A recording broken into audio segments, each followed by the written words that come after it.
Bendiciones abundantes para todos, una nueva sesión, una nueva enseñanza, una nueva entrega de esta serie en Marcos. Y soy el pastor Jonathan Labrador, pastor de esta comunidad cristiana Los Cocuyos en el Valle, aquí en Caracas, Venezuela. Seguimos, como les he dicho, en la serie del Evangelio según San Marcos. Estamos arribando a la enseñanza número 40. Ya habiendo ingresado al capítulo 11, que es un punto de no retorno dentro del Evangelio y dentro de los eventos que se están desencadenando en la vida de Jesús, en su ministerio aquí en la tierra, rumbo a la cruz, después de haber tenido ese encuentro nada fortuito ni nada casual, sino con un gran propósito, con la vida del ciego Bartimeo. El ciego, ya finalizando la enseñanza anterior, dice el verso 11 que fue tras Jesús, se hace discípulo y sigue a Jesús. Y en este evento de hoy vamos a tocar esa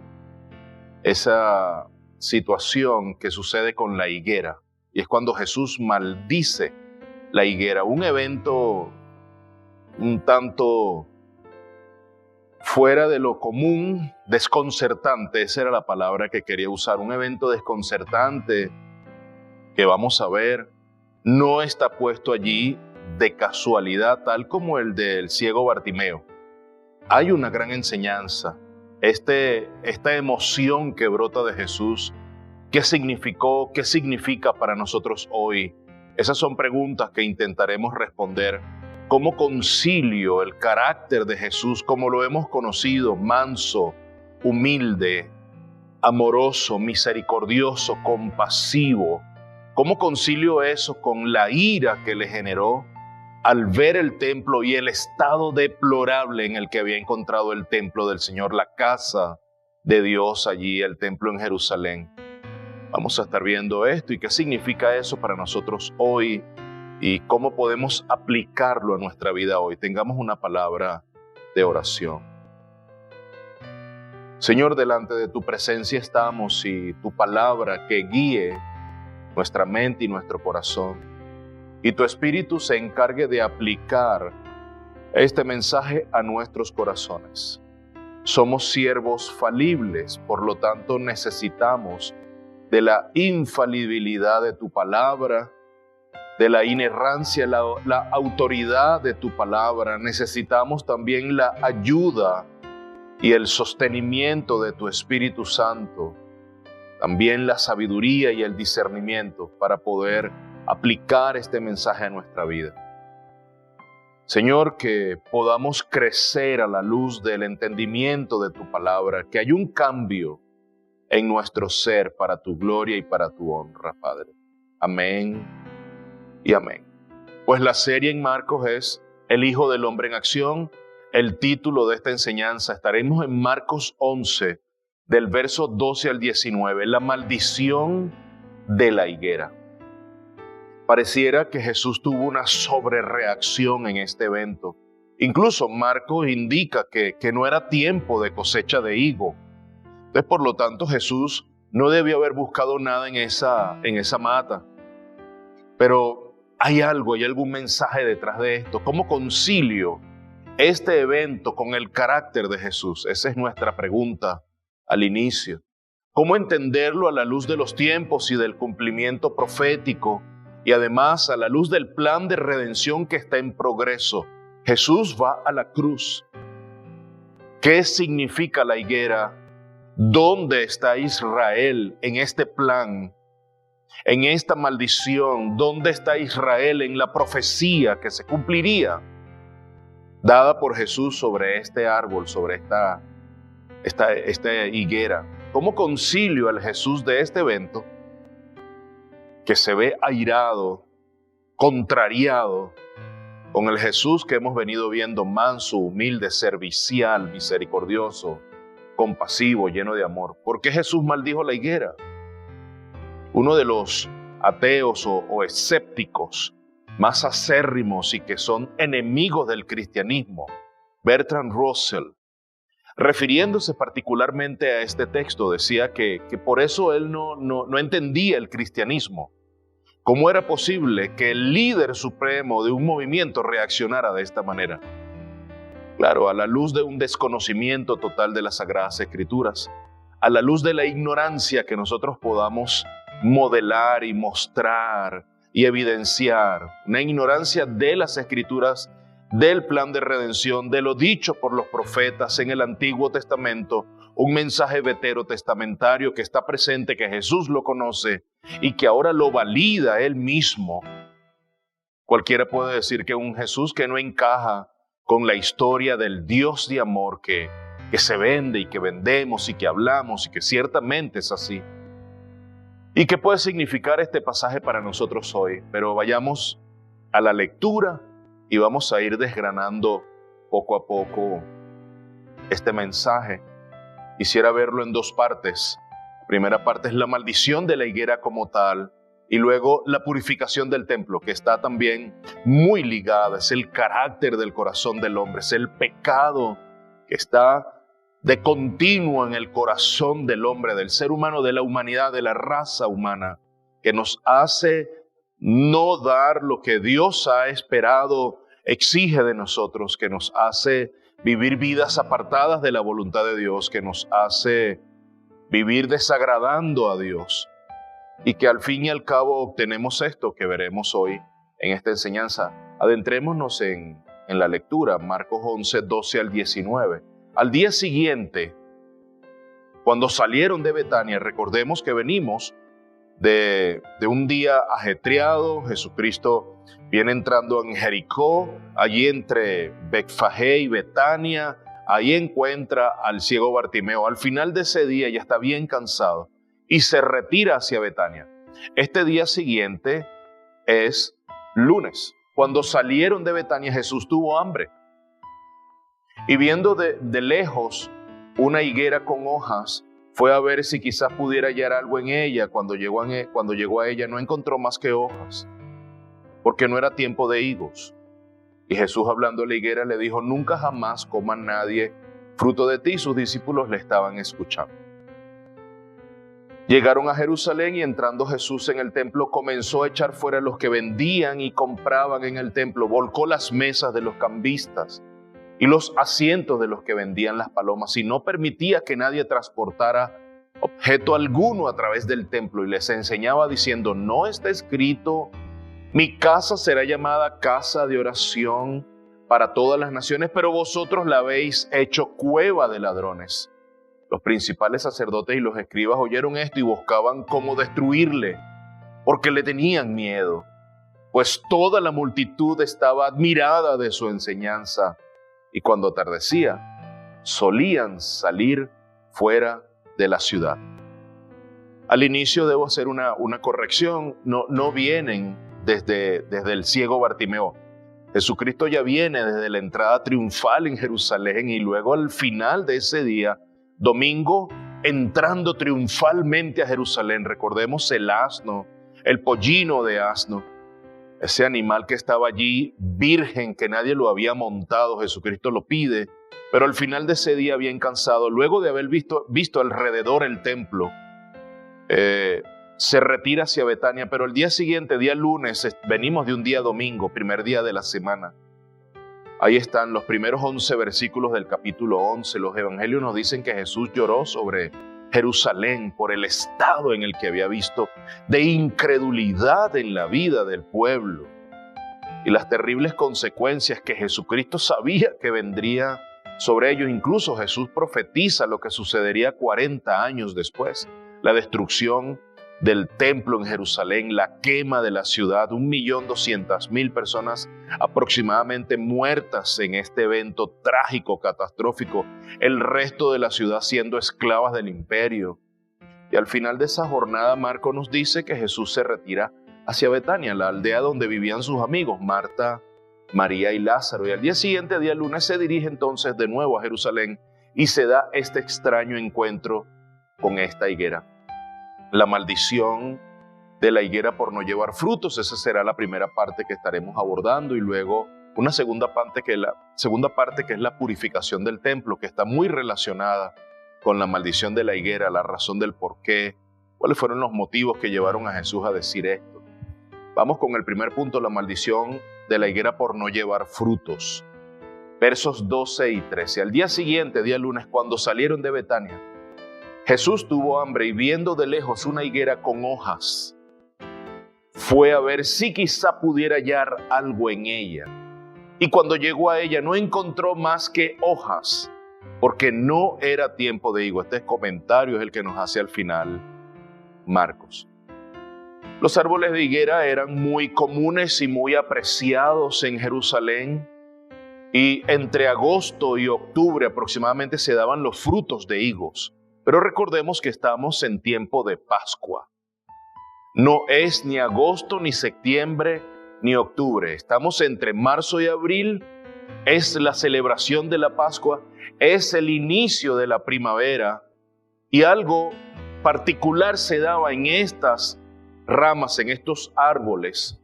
Al final de marzo se daban unos brotes que eran unas brevas con hojas que se daban de este árbol de la higuera. No era el fruto como tal del higo que se daba entre agosto, septiembre y octubre, sino que eran unas brevas que salían con hojas y eran unos frutos que daban antes de la cosecha de higo, se daban en estos árboles. Cuando en esa época del año, entrando en la primavera, algunas higueras brotaban de ellos estas hojas y se cargaban. Y por eso es que Marcos dice que estaba con hojas y Jesús tenía la expectativa de encontrar allí en ese árbol, en esa higuera, algún fruto, porque ciertamente Jesús siendo hombre manifestó hambre, Jesús siendo hombre manifestó sed, manifestó cansancio, manifestó agotamiento, manifestó un arduo cansancio de tantas jornadas, largas jornadas de un ministerio exitoso. Siendo hombre, Jesús experimentó estos excesos también de trabajo, experimentó todos estos extremos en su cuerpo físico, siendo muy exigido. Entonces Jesucristo va hacia este árbol y se encuentra con que tiene muchas hojas o tiene hojas, señal para él de que pudiera tener estos primeros frutos, estas brevas, pero no lo tenía, y eso era un indicativo entonces para Jesús de que muy probablemente este árbol sería estéril por el resto del año y no estaría dando los higos esperados para el tiempo oportuno. Era un claro indicativo de que algo andaba mal, de que ese árbol estaba enfermo, de que se estaba secando por dentro. Algo está sucediendo con este árbol y eso tiene que decirnos algo a nosotros. Según Marcos, nos dice que no tiene fruto. Es decir, por fuera Cristo ve muy bien, se ve muy bien por fuera el árbol, pero por dentro está sucediendo algo. Y a veces, mis amados, tú que nos ves o nos escuchas, por fuera nos podemos ver muy bien, pero por dentro algo está sucediendo. Por fuera tú me puedes ver muy bien, pero ¿cómo está el corazón? Y el corazón solamente lo conoce el Señor. Jesús está allí y Jesús sabe muy bien que esa higuera está llena de hojas, pero algo no anda bien. Y Jesús maldice la higuera. Y Jesús decide convertir este evento de la higuera en una parábola. Y Jesús nos trae una imagen profética de lo que le va a suceder a Israel en el futuro. Y es un uso simbólico que Jesús le da a la higuera para referirse precisamente a la nación de Israel. Jesucristo apunta a este árbol, pero también está apuntando a la nación de Israel, a los suyos, a los que están mostrando incredulidad, a los que le están rechazando, a los que están buscando maneras y motivos para destruirle. Le tienen miedo, pero a ellos Jesús se está refiriendo. Y en el Antiguo Testamento hay una imagen referida a la higuera con una asociación de un árbol fructífero, de mucha bendición. Era un árbol que simbolizaba a la nación de Israel. La higuera como árbol nacional identificaba a la nación de Israel. Y por eso Jesucristo viene y manifiesta esto tan contundente sobre este árbol. Lo está haciendo sobre la nación y por eso esto tiene que darnos a nosotros muchas lecciones importantes para nuestra vida, más allá de que haya sido un texto prescriptivo para la Israel nacional de aquel tiempo. hay algunos mensajes para nosotros hoy que podemos aplicar. Oseas 9:10. Como uvas en el desierto, hallé a Israel. Como las primicias de la higuera en su primera cosecha, vi a vuestros padres. Así lo vio Dios. Vio Dios con buenos ojos a Israel, como uvas y como higuera, dos frutos que identificaban a la nación de Israel. Pero fueron a Baal-peor y se consagraron a la vergüenza. Y se hicieron tan abominables como lo que amaban. Tal como una higuera estéril, era un símbolo de juicio y condenación. A causa del pecado, la nación es llevada a juicio, mis amados. A causa del pecado de haberse entregado a la vergüenza, de haber andado con los que amaban, de haberse entregado a idolatría. A causa de eso, la nación fue llevada a juicio y a condenación. Y ahora vemos, Jeremías 8:13, ciertamente los destruiré, declara el Señor. Ciertamente. Esto es a causa, Jeremías está dando una palabra de juicio sobre la nación, a causa del pecado, de su falta de arrepentimiento. Declara el Señor, no habrá uvas en la vid, ni higos en la higuera, y la hoja se marchitará. Lo que les he dado pasará de ellos. Y el mismo Jesús en los evangelios, Lucas particularmente nos habla de esa figura, de esa parábola. Lucas capítulo 13, versos 6 al 9. Y les dijo esta parábola: cierto hombre tenía una higuera plantada en su viña y se fue a buscar fruto de ella y no la halló. Jesucristo está sobre esta parábola, la está escenificando en la misma Jerusalén. Ya no es la parábola de Lucas, es la vivencia, es la experiencia que está teniendo Jesús. Han pasado sus 3 años de ministerio y ese fruto no se ha dado. Jesucristo tiene que decir algo contundente. Y nuestras vidas también tendrán que pasar por este periodo de espera del fruto.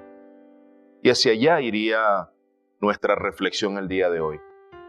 Y fue a buscar fruto de ella y no lo halló. Y dijo al viñador: mira, hace 3 años que vengo a buscar fruto en esta higuera y no la hallo. Córtala. ¿Por qué ha de cansar la tierra? Él entonces, respondiendo, el viñador le responde, le dijo: Señor, déjala por este año todavía. Es decir, todavía espera. El Señor es paciente, mi amado. El Señor es paciente y está esperando el arrepentimiento y el acercamiento de cada uno de nosotros hacia su Hijo. Hay una invitación hacia nosotros.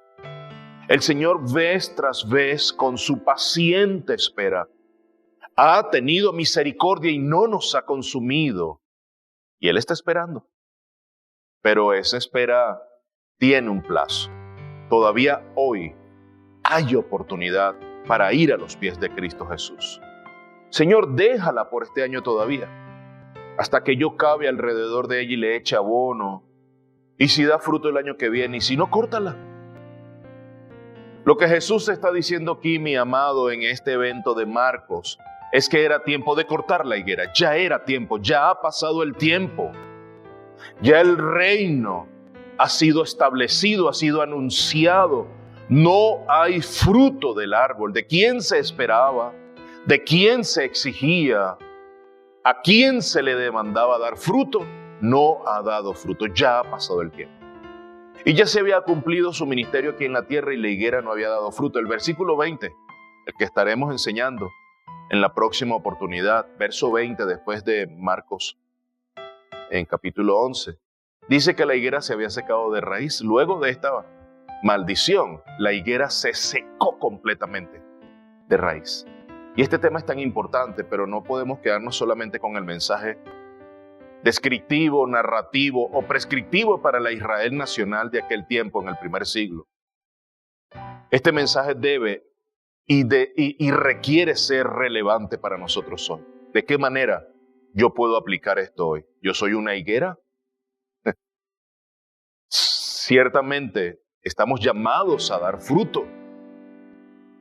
Y de eso tiene que hablar el Señor. Juan el Bautista, por ejemplo, su predicación. La predicación del profeta del Nuevo Testamento, el último profeta del Antiguo Testamento dentro del Nuevo Testamento. Mateo 3:10, y el hacha ya está puesta a la raíz de los árboles. Ahí está hablando. Juan hablándole a la nación, ya el hacha está puesta a la raíz de los árboles. Por tanto, todo árbol que no da buen fruto es cortado y echado al fuego. Mi amado, no se estaba refiriendo solamente a los judíos. Dice todo árbol. ¿De qué manera ya esta señal nos está dando luces a cada uno de nosotros que no somos judíos? Si no somos gentiles, olivos insertos en la vid verdadera. ¿De qué manera ya este mensaje es pertinente a cada uno de nosotros? Porque dice, todo árbol que no da buen fruto, tú eres un árbol. Yo soy un árbol, estamos llamados a dar fruto.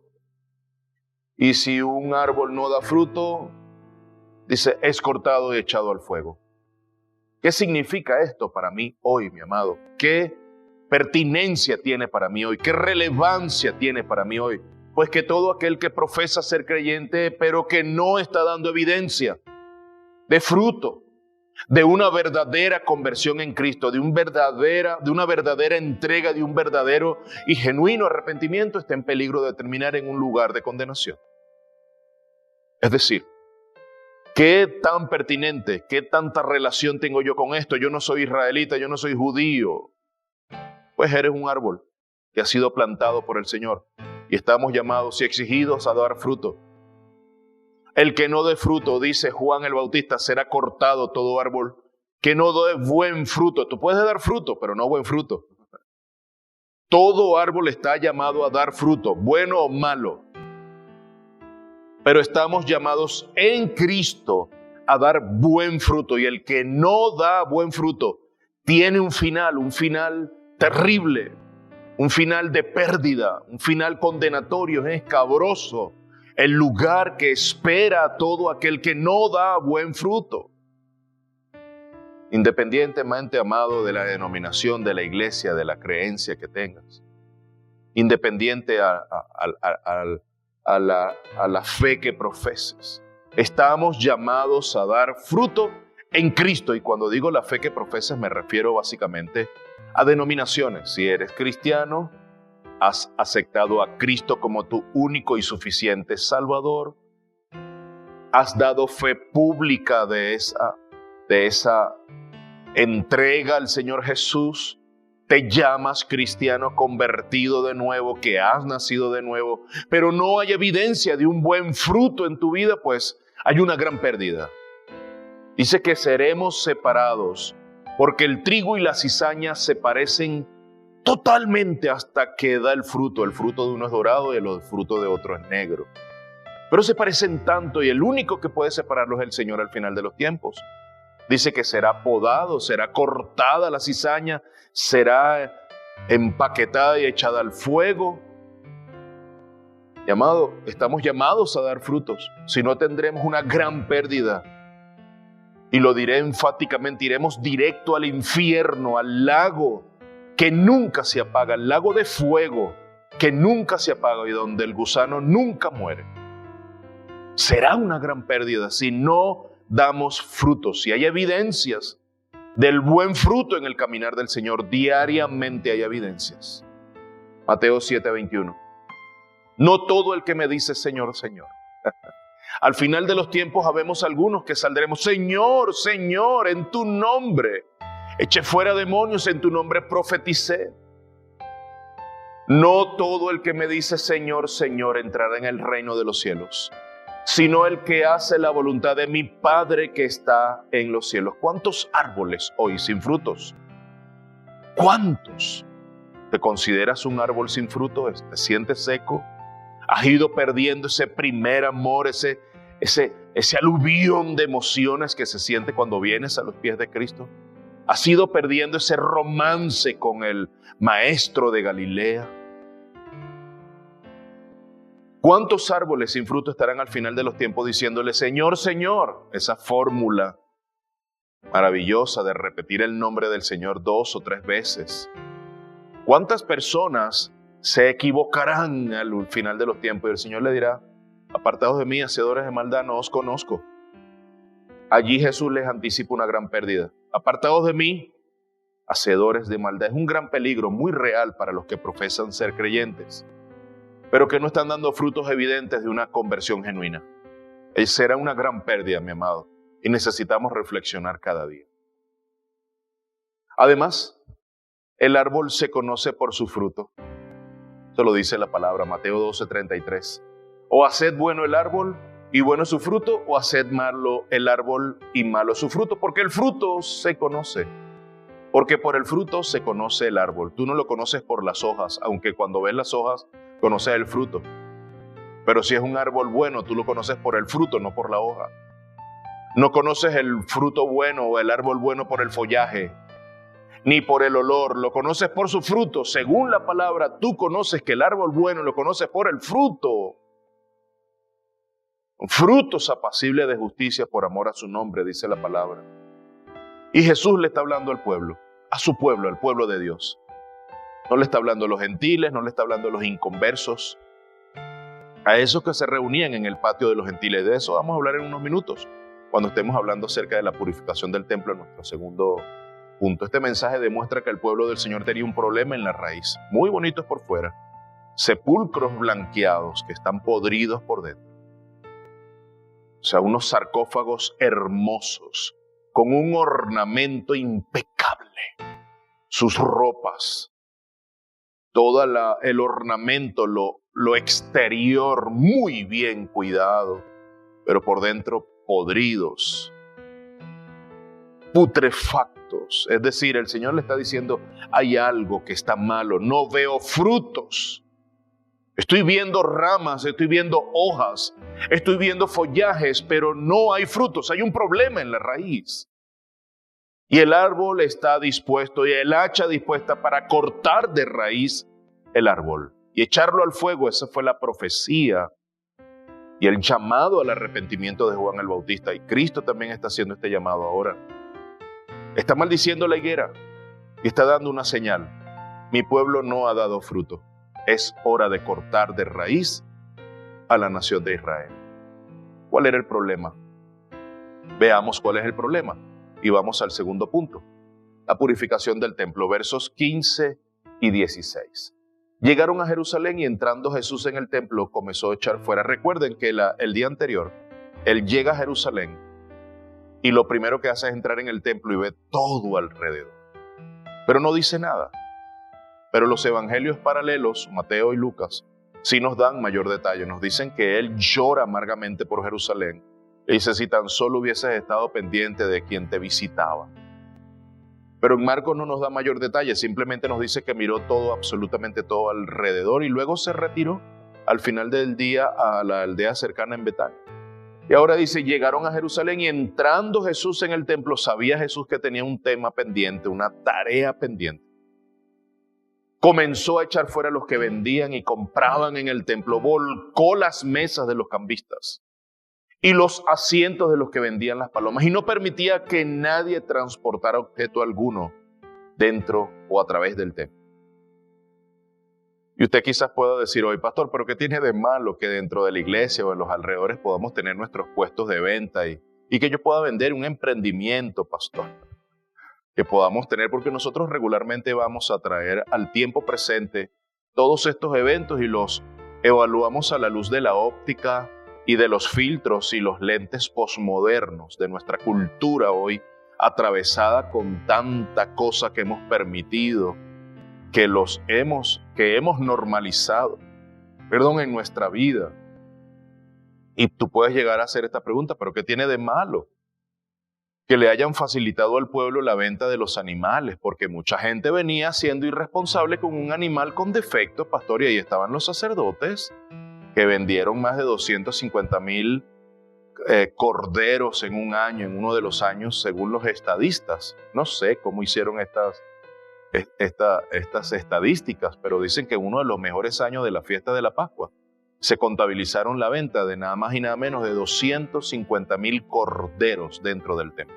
Es decir, mi amado, era un gran negocio el que se había labrado año tras año, un negocio patentado dentro de la casa de Dios. Una casa que se había establecido para oraciones. Una casa que se había establecido para estar en intimidad. Parte de la identidad de la Israel nacional estaba en el templo, la vida religiosa. Muchos con enfermedades no tuvieron vida religiosa, eso los llevó al ostracismo, eso los llevó a la penuria, a enterrarse como personas ellos mismos durante años. Los leprosos, el paralítico del estanque Betesda, el que estaba a la puerta de la iglesia en La Hermosa, los ciegos que estaban a la orilla de las calles, todos los leprosos a los que Jesús sanó, los endemoniados, todos ellos habían perdido su identidad religiosa, no habían tenido vida dentro del templo.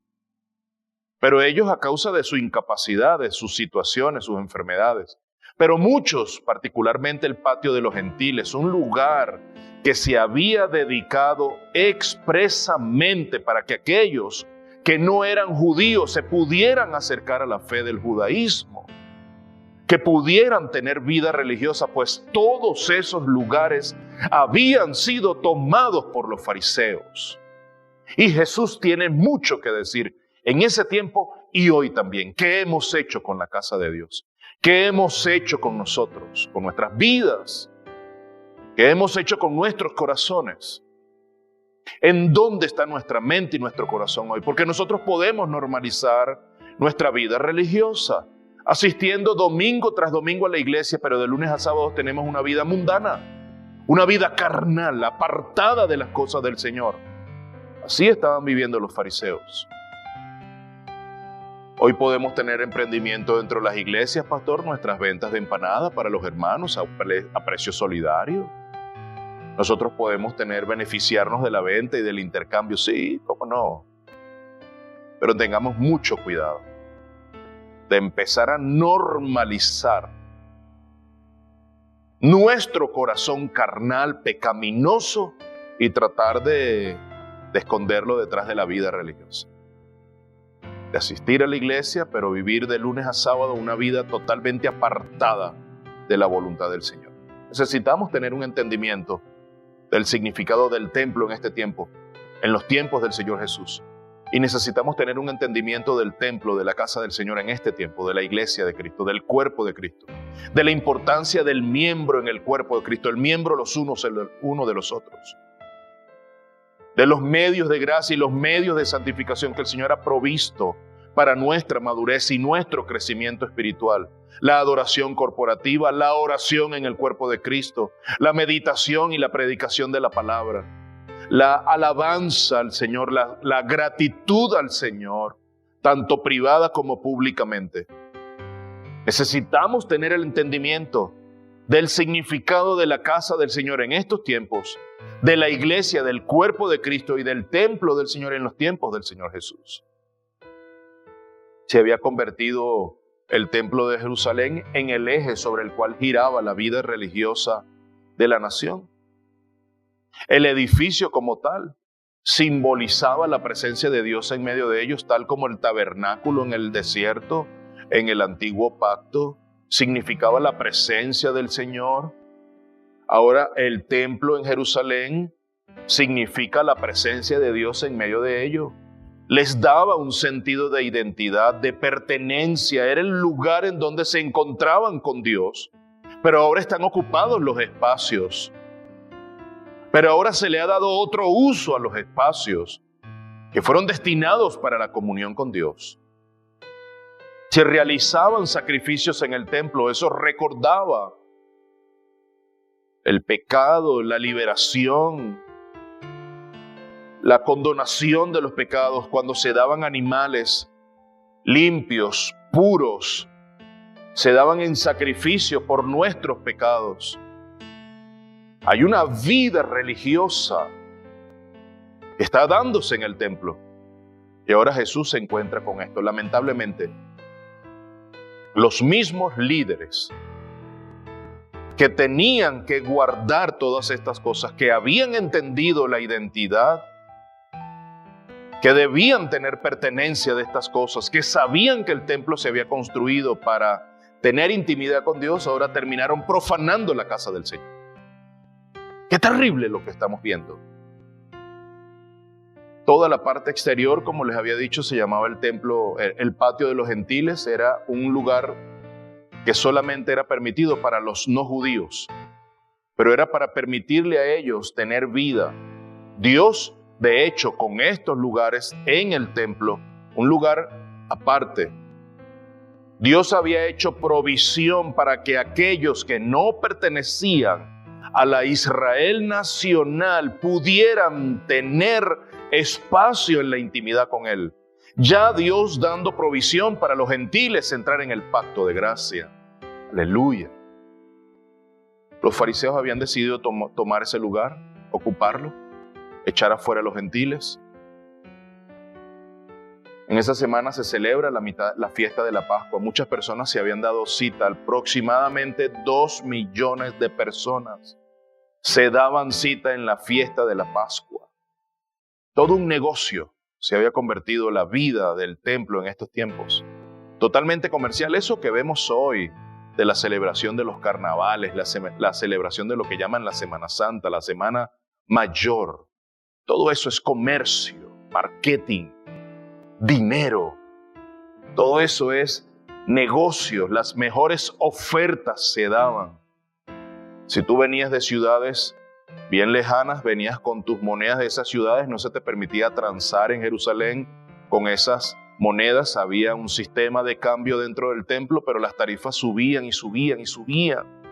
Y subían y subían las tarifas día tras día, hora tras hora, y las personas se veían impedidas de celebrar la fiesta de la Pascua.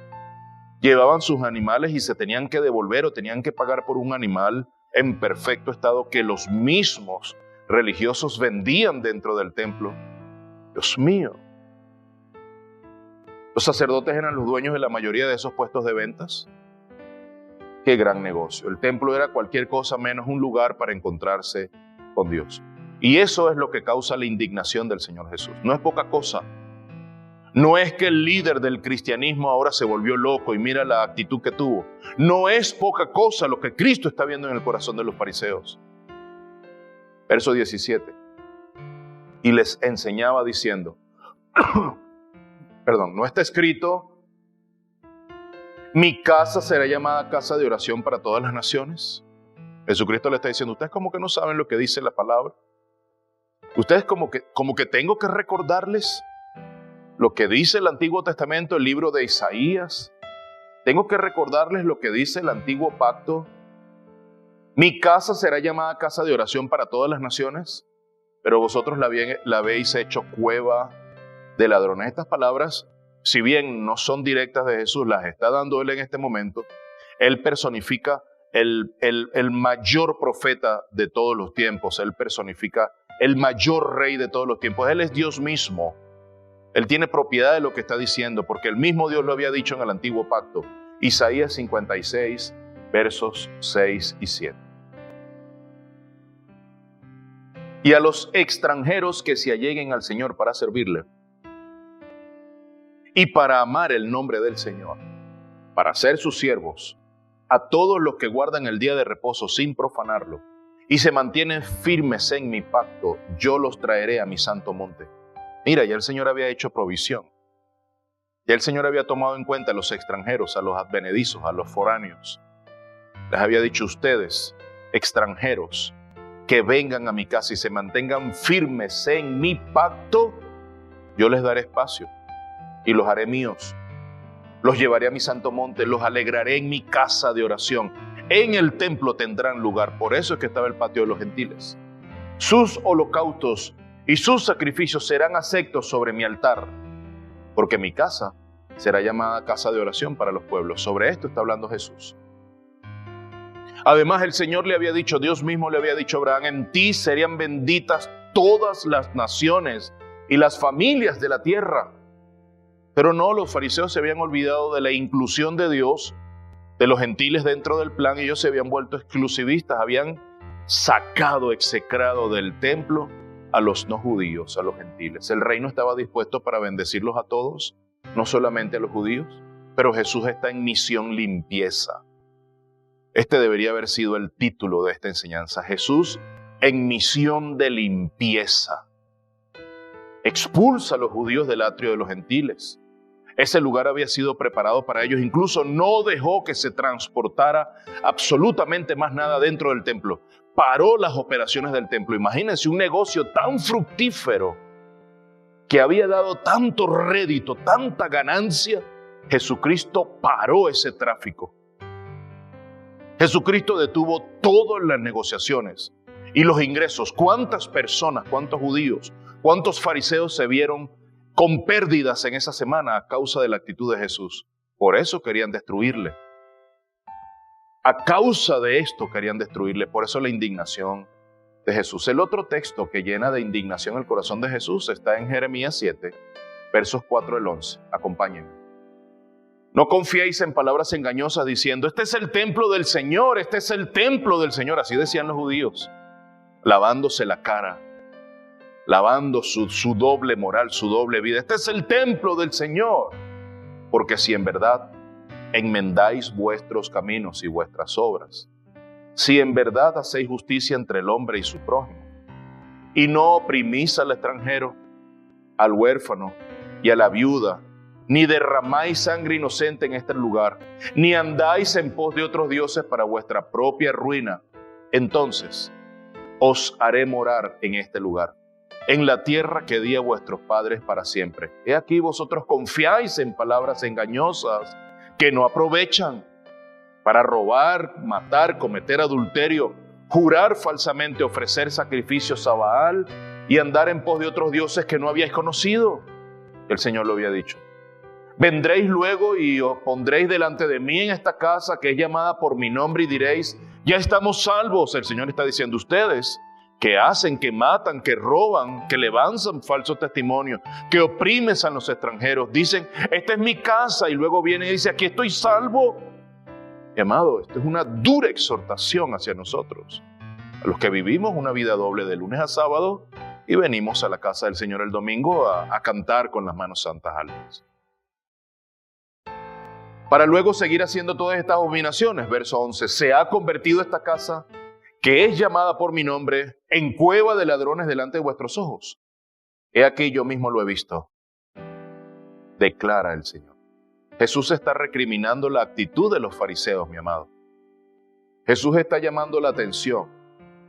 Ellos le decían a las personas que el templo del Señor era la casa en donde había comunión, pero habían llenado la casa con otras prácticas y la usaban para cometer agravio en contra del Señor. Se ufanaban de tener una vida religiosa alta, pero aquí está, el Señor ha develado el corazón de ellos. Hipócritas, muchas veces les dijo.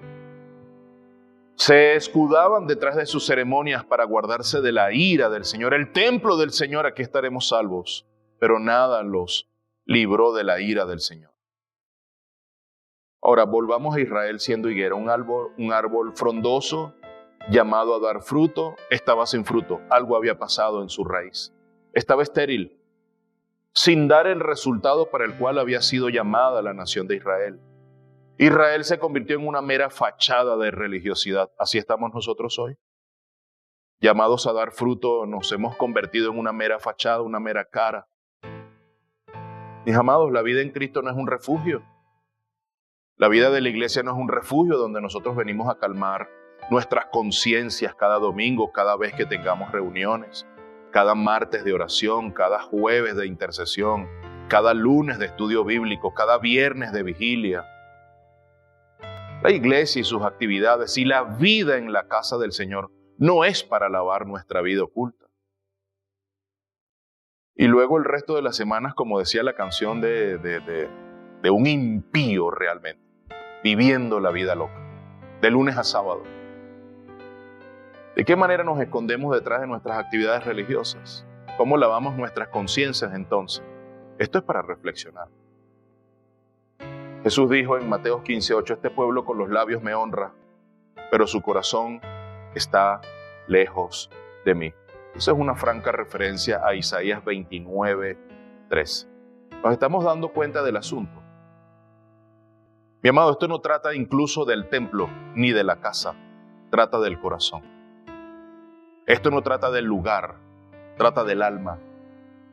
Nosotros podemos estar en el lugar correcto, es decir, tú puedes estar en el templo, tú puedes estar en la casa de Dios, tú puedes estar en el lugar correcto, incluso haciendo cosas correctas, levantando las manos, incluso cantando las canciones correctas, las canciones que se cantan en la iglesia. Pero nuestro corazón puede estar extraviado y eso solamente lo sabe el Señor. El corazón es engañoso más que cualquier cosa. ¿Quién lo conocerá?, dice el profeta. Y después Dios responde, yo lo conozco. Ninguno de nosotros, mi amado, está exento de esta situación. Nosotros podemos estar llenos de hojas, pero no tener frutos. Pablo a Timoteo, hablando de las apariencias. La segunda carta a Timoteo, capítulo 3, verso 5. Dice, al final de los tiempos, Timoteo, te vas a encontrar con hombres teniendo apariencia de piedad, pero habiendo negado su poder, a los tales evita. Hombres con semblante de piedad, con apariencia de piedad, pero niegan la eficacia de ella. A esos hombres evita. No tengas nada que ver con personas que aparentemente son piadosas, pero no están dando frutos de piedad. Mi amado, la piedad tiene fruto en nuestra vida, en la vida del creyente. Si no hay frutos piadosos, entonces no hay nueva vida. ¿Cómo puedo saber si yo soy una higuera que tiene hojas pero no ha dado fruto, pastor? ¿Cómo sé yo? Porque yo me siento que tengo hojas, pero me siento tan apartado, tan seco, tan frío. Pues bueno, arrepentimiento y fe en Cristo. Y el arrepentimiento es un don de Dios, es un regalo de Dios. Tal como la fe viene por el oír y el oír la palabra de Dios, ambos son dones que vienen del cielo. Pidamos un arrepentimiento genuino. Si alguna vez te has visto a ti mismo, te has visto a ti mismo como siendo el pecador más vil del mundo, que merece el castigo más profundo del mundo, pues te digo, son buenas noticias. Cada uno de nosotros somos pecadores que no merecemos la gracia de Dios, que merecemos su condenación diariamente, pero por su gracia, a través de los méritos de Cristo y de nuestra unión con Él y de nuestra posición en Cristo, el Señor nos ha dado de su gracia y nos ha alcanzado su misericordia. Pero si no es así, que te consideres un pecador digno del infierno, hoy tenemos un problema. Hay un problema y necesitamos tratar con el orgullo del corazón. Es ese flagelo terrible que agobia el corazón del ser humano y que no nos damos cuenta del orgullo de otro, pero no el nuestro, no el nuestro propio. Si no te sientes hoy un profundo pecador, entonces no eres cristiano, debo decirlo llanamente. Si hoy tú no te sientes, incluso estos días tuve una conversación con una persona y decía que cuando eres cristiano, cuando eres nacido de nuevo, ya no eres pecador, porque te han perdonado los pecados. La primera carta de Juan no dice eso. En su primera carta Juan dice, el que dice que no tiene pecado hace a Dios mentiroso. Es sencillo, todos somos pecadores. Todos. No hay ni uno sin pecado diariamente. Pecados de comisión, pecados de omisión, pecados en nuestra mente. No hacer las cosas que Dios manda hacer, ya eso es pecado. Cada día con nuestra mente, con nuestros actos, con nuestras palabras, con nuestros pensamientos, desagradamos a Dios. Pero hemos venido a los pies de Cristo. Hemos sido rescatados del fuego eterno y por su misericordia el Señor ha lavado nuestro pecado y nos ha limpiado de nuestra impureza y nos ha colocado en Cristo. Y nada podemos hacer fuera de Cristo, nada podéis hacer separados de mí, dice Juan 15, ya vamos a leer ese texto. Arrepentimiento y fe genuina, acercamiento a Cristo Jesús. Nadie puede rechazar la invitación de Cristo. Si hoy el Señor está haciendo una invitación a tu vida, no lo rechaces. Ven a los pies de Cristo. Y las mejores noticias que puedo tener para ti hoy es que puedas tener una gran carga de pecado en tu vida, que te sientas indigno en tu vida y que vengamos arrepentidos a los pies del Señor. ¿Cómo hago para llevar fruto? Esa es una buena pregunta. Juan entonces, capítulo 15 de Juan, del 1 al 5, ya estamos cerrando. Yo soy la vid verdadera y mi Padre es el labrador, es el viñador. Todo sarmiento que en mí no da fruto lo quita, y todo el que da fruto lo poda para que dé más fruto. Vosotros ya estáis limpios por la palabra que os he hablado. Escucha bien. Vosotros ya estáis limpios por la palabra que yo os he hablado. Es decir, Jesucristo está refiriéndose a sus discípulos, a esos hombres que Él había escogido, que luego 2 capítulos después en Juan, capítulo 17, Jesucristo en la oración sacerdotal de entrega, allá Jesucristo dice, ni uno perdí, es decir, ninguno de sus discípulos, de Él, Jesucristo los perdió. No perdió el hijo de perdición porque ya estaba perdido desde el inicio. Era la simiente de la serpiente, que ataca a la simiente de la mujer. Permaneced en mí. Esta es la fórmula. ¿Cómo llevo fruto, Señor? ¿Cómo llevo fruto, pastor? Es que siento que no estoy dando fruto. Aquí está la respuesta. Permaneced en mí y yo en vosotros. Como el sarmiento no puede dar fruto por sí mismo, quizás has estado luchando por años en tus propias fuerzas. Quizás por años has estado bregando en alta mar por tus propias fuerzas. Bueno, aquí está la fórmula. Aquí está la solución. Permaneced en mí, dice Cristo, y yo en vosotros. Como el sarmiento no puede dar fruto por sí mismo si no permanece en la vid, así tampoco vosotros si no permanecéis en mí. Yo soy la vid, vosotros los sarmientos. El que permanece en mí y yo en él, ese da mucho fruto. El que permanece en mí y yo en él. Juan 15:5. Ahí está la respuesta para ti. ¿Cómo puedo dar fruto? Necesitas permanecer en Jesús. Necesitas permanecer en Cristo Jesús, firme en Cristo Jesús. Porque separados de mí, nada podéis hacer. ¿Qué tan frío está nuestro corazón?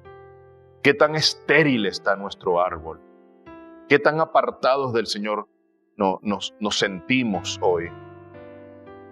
¿Cómo está ese primer amor por Dios? Ese primer amor que sentimos hace años, cuando vinimos a los pies del Señor. ¿Cómo está ese primer dolor por el pecado? Eso horrible, esa expectación de horrenda desgracia en nuestra vida cuando llegamos al Señor y nos vimos tan pecaminosos. ¿Cómo está eso hoy? Ya no es tan alto, ya no es tan pesado ese horrendo dolor y frustración por el pecado. Entonces hay serios problemas. Cierro con esto, Jeremías 3:12. Ve y proclama estas palabras al norte y di, regresa, infiel Israel. Esta es la esperanza para nosotros. Vengamos a Cristo nuevamente. En Jesús hay palabras de juicio para aquellos que no van a aceptar al Señor, pero hay palabras de esperanza para aquellos que vienen a los pies de Cristo. Hay palabras de rescate, de restauración, de esperanza para cada uno de nosotros. Ve y proclama estas palabras al norte, a Israel, a las 10 tribus, y di, regresa, infiel Israel, declara el Señor. No te miraré con ira. Mira el Señor, sabiendo lo perverso que fueron los reyes desde la división del imperio a partir de Salomón. Sabiendo el Señor cómo se habían comportado los 10 reyes del norte, lo perverso que habían sido. Ni uno se puede rescatar de allí. El Señor les dice, no te miraré con ira, porque soy misericordioso. El Señor, en medio de la condenación, en medio de la ira, en medio del juicio, su carácter brota como un Dios paciente, lleno de misericordia, compasivo, lento para la ira, lleno de gracia. Y cierra el Señor, declara el Señor, no guardaré rencor para siempre. Aleluya. No guardaré rencor para siempre. Y ese sigue siendo el mismo Dios misericordioso hoy. El que está dispuesto a aceptarnos cuando vengamos a sus pies, a los pies de Cristo, arrodillados, arrepentidos genuinamente y abrazando a Cristo por fe. Él nos está invitando hoy nuevamente a su casa. Vengamos a los pies del Señor. Oremos. Señor, esta es una palabra para mí directamente. Señor, esta es una palabra para nuestras familias, para el cuerpo de Cristo. Qué profunda expectación de agravio por el pecado cometido en mi vida siento en este momento. La profunda tristeza por desagradarte a diario, con mis palabras, con mis pensamientos, con mis acciones, actos que cometo o las cosas que omito, que deberían agradarte a ti, no las hago. Perdóname. Que tu Espíritu Santo nos redarguya vez tras vez. Perdónanos, Señor, y atráenos hacia ti. Esta palabra hoy la tomo para mí. Regresa, infiel Israel, quiero regresar a tus pies porque fuera de ti, Jesús, no puedo hacer nada, no doy fruto fuera de ti, soy echado fuera y soy quemado en la hoguera. Qué palabra de exhortación tan fuerte para mi vida, pero qué palabra de esperanza la que encuentro en Jeremías 3. No mirarás siempre con ira, ni tampoco tendrás rencor para siempre, porque eres un Dios misericordioso, lento para la ira y grande en misericordia y bondad. Ese eres tú, mi Dios, el Dios en quien he creído. Gracias por tu palabra y gracias por tu bondad y misericordia para con cada uno de nosotros. Amén y amén. Gracias, Señor. Y gracias a cada uno de ustedes también, que esta palabra pueda calar en tu corazón, que este mensaje pueda ser tan pertinente para ti hoy como lo es para mí, y que podamos crecer, que nuestra vida pueda tener una exhortación hoy fuerte, dura, que se nos mueva el piso hoy con esta palabra y que podamos ser bendecidos de manera abundante. Me despido hasta una próxima oportunidad y que Dios les bendiga abundantemente.